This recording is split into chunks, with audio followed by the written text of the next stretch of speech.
Toda la información de consumo en el podcast de los consumidores. Somos OKU.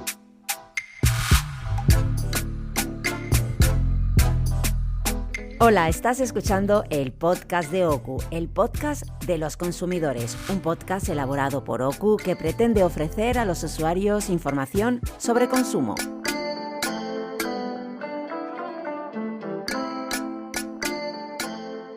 Por estas fechas, abril, mayo, ya nos empezamos a poner nerviosos solo con pensar que hemos de hacer la declaración de la renta.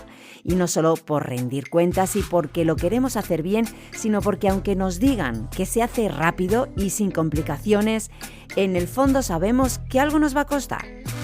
En OKU siempre hemos hecho un esfuerzo para informar bien sobre la renta y cada año nuestros especialistas y técnicos preparan una guía fiscal que es muy demandada y que está muy valorada por nuestros socios. Si quieres puedes descargártela desde nuestra web www.oku.org.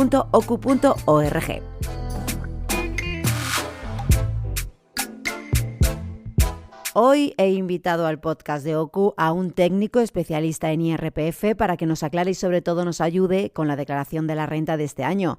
Así que saludamos ya a David López. ¿Cómo estás? Hola, buenos días. Bien, me gustaría empezar por decir que no todos estamos obligados a hacer la declaración. Por lo tanto, ¿quiénes son los que no están obligados a declarar, David? No tendrán que presentar declaración los que tengan ingresos de trabajo que no superen los 22.000 euros, siempre que sean de un solo pagador. En el caso de haber más de un pagador, el límite se reduce a 14.000 euros, siempre que las cantidades recibidas por el resto de pagadores no superen los 1.500 euros. Por supuesto, en uno u otro caso, deben cumplir el resto de requisitos para no declarar. Por ejemplo, no obtener rentas de más de 1.600 euros anuales en intereses, dividendos de acciones y ganancias de fondos de inversión. No obstante, aunque no esté obligado a declarar, siempre interesa hacerlo si el resultado es a devolver. Por ello, es interesante comprobar el resultado de su declaración, ya que puede que le salga a devolver y le convenga presentarla. El 6 de abril ya se abrió el plazo para la presentación de la declaración de la renta. ¿Y cuáles son las novedades que nos vamos a encontrar para la campaña de este año? A diferencia de otros años, las novedades en este ejercicio son escasas. La principal es la que afecta a la fiscalidad de los planes de pensiones, porque para 2021 se redujo el límite total de aportaciones individuales de un mismo contribuyente a un plan de pensiones y el límite ha pasado de 8.000 en el 2020 a 2.000 en 2021, siempre que el total de aportaciones no sobrepase el 30% de los rendimientos netos del trabajo. Si por error en 2021 algún contribuyente ha aportado por encima de estos límites, tiene que tener en cuenta que si supera el límite porcentual se podrán descontar el exceso en las declaraciones de los próximos 4 años.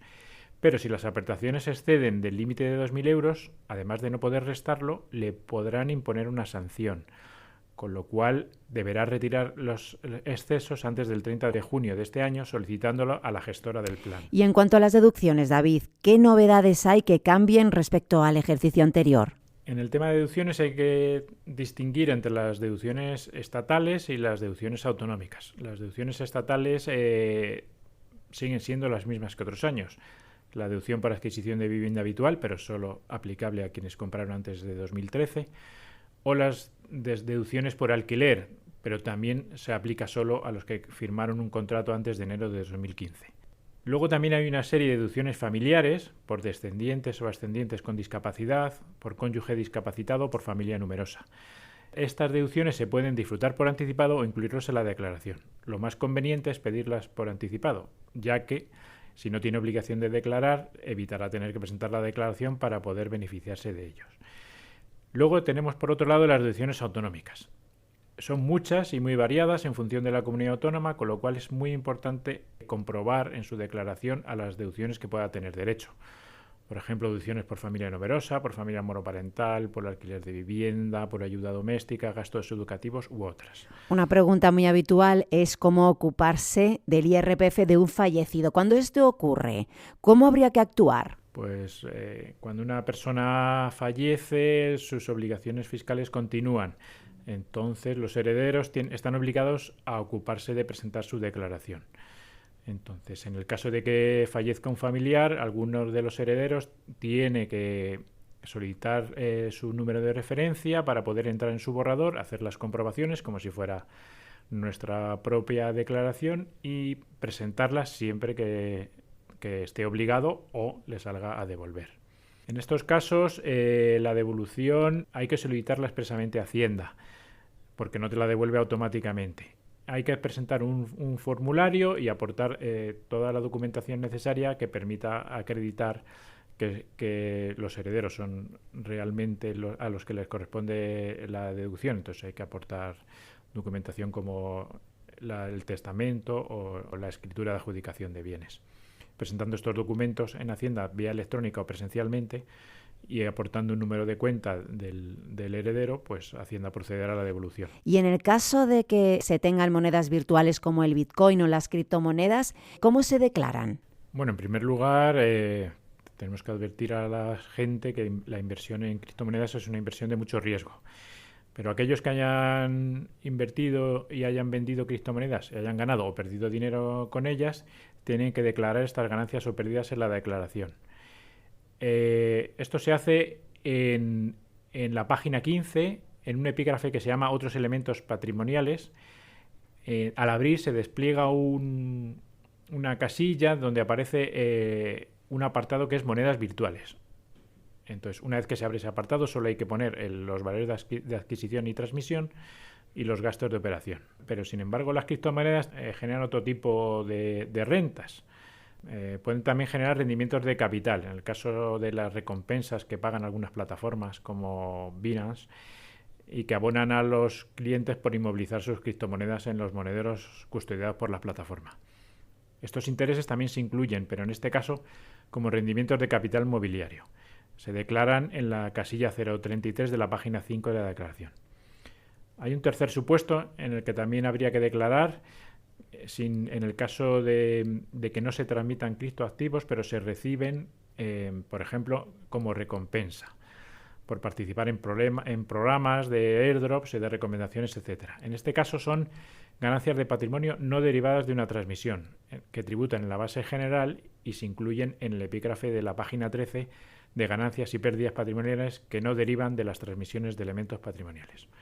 Y David, ¿cuáles son los errores más comunes que suceden cuando se hace la declaración de la renta? A ver, como hemos dicho al principio, es muy importante revisar siempre el borrador. Los borradores se elaboran con los datos que tiene Hacienda de los contribuyentes y puede que estén incompletos o sean incorrectos.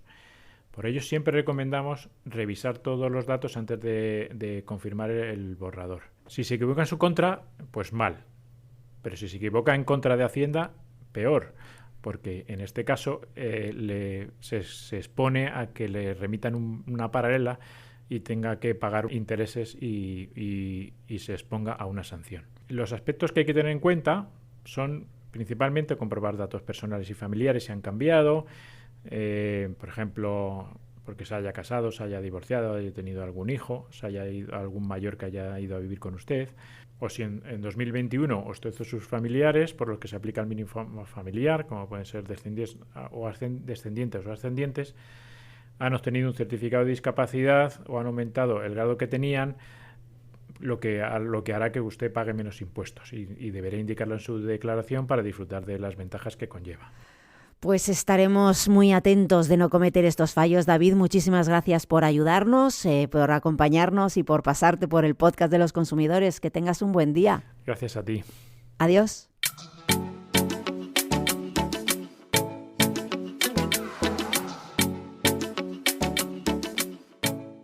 Toda la información sobre consumo en oku.org y en nuestra app Oku Digital.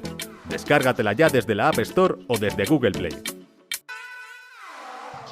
Me gustaría recordar cómo acceder a tu borrador.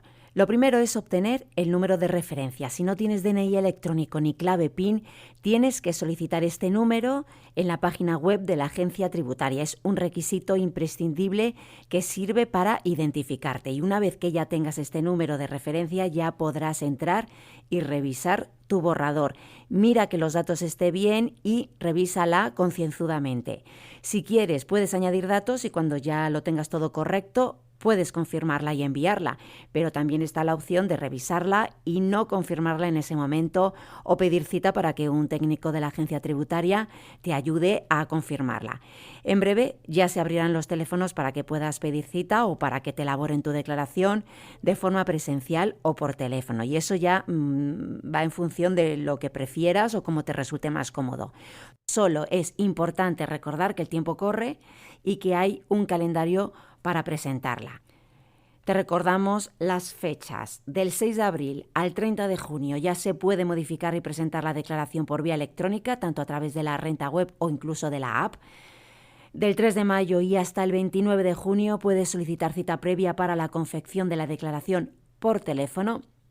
A partir del 26 de mayo y hasta el 29 de junio se puede pedir cita previa para que te atiendan de forma presencial, del 2 de junio en adelante en las oficinas de la agencia tributaria y de otras entidades colaboradoras. El 27 de junio finaliza el plazo de presentación si te toca pagar y deseas domiciliar el pago. Y la última fecha, el último día de plazo para presentar la declaración es el 30 de junio. Síguenos en Facebook, Twitter, Instagram y YouTube. Yeah.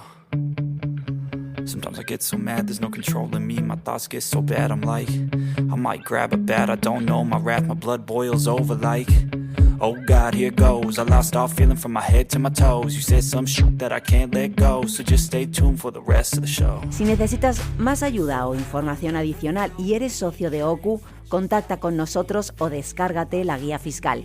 Si no eres socio y necesitas asesoramiento, te animamos a unirte a OCU con interesantes ventajas. Hazte socio entrando en ocu.org o llamando al 91 300 91 55. Gracias por escucharnos y acompañarnos. Un saludo.